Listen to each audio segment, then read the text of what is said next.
నిరసనలకి వ్యతిరేకంగా హైదరాబాద్ లో ధర్నాకు పిలుపునిచ్చారు. కాంగ్రెస్ ముస్లిం నేతలు ఈ నిరసనలకి పిలుపునిచ్చారు. మధ్యాహ్నం 3 గంటలకు ట్యాంక్ బండ్ అంబేద్కర్ విగ్రహం దగ్గర ధర్నా నిర్వహించనున్నారు. జిల్లాల నుంచి హైదరాబాద్ చేరుకున్నారు కాంగ్రెస్ నేతలు. ఉత్తరాది రాష్ట్రాల నుంచి కూడా ప్రముఖ కాంగ్రెస్ నేతలు తరలి వస్తున్నారు.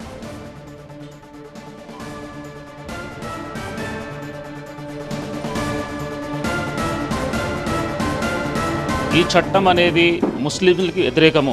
ప్రతి ఒక్కరూ ఇప్పుడు చాలా మీరు గత వారం రోజులు చూసుకున్నప్పుడు ప్రతి ఏరియాలో మీకు ప్రొటెస్ట్ జరుగుతుంది. తెలంగాణలో ఉన్న ప్రతి డిస్టిక్లో ప్రొటెస్ట్ జరిగింది. వాళ్ళందరితో ఒకటే నినాదం, ఇలాంటి బిల్లును వాపస్ తీసుకోవాలి. మేము 100% యాజ్ ఎ ముస్లిం కమ్యూనిటీ అందరం వ్యతిరేకిస్తున్నాం. Not only Muslim community, for example మీరు పార్లమెంట్లో తీసుకోండి, 543 మంది ఎంపీస్లు ఉంటే ఎంతమంది మీకు దానికి అపోజ్ చేసిర్రు?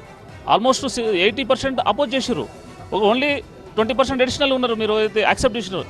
దీని మతలబ్ ముస్లిమ్సే కాదు. నా బిజినెస్ కి జిఎస్టీ నోటీస్ వచ్చింది. ఇప్పుడు ఏం చేయాలో అర్థం కావట్లేదు. ఇప్పుడే ఒక జిఎస్టీ ఎక్స్పర్ట్ తో మాట్లాడు. ఇప్పటికిప్పుడు జిఎస్టీ ఎక్స్పర్ట్ అంటే ఎక్కడ దొరుకుతారు? బాస్ వాలా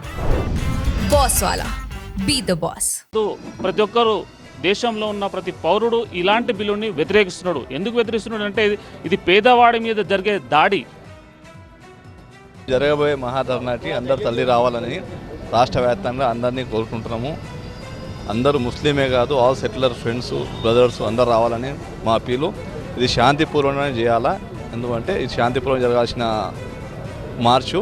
సో మేము మా రైట్స్ని మేము బహిరంగం చేస్తాము, అందరితో అప్పీల్ చేస్తున్నాము. శాంతిపూర్వకంగా ఇది మహాధర్నాని విజయవంతం చేయాలని కోరుకుంటున్నాం. Thank you.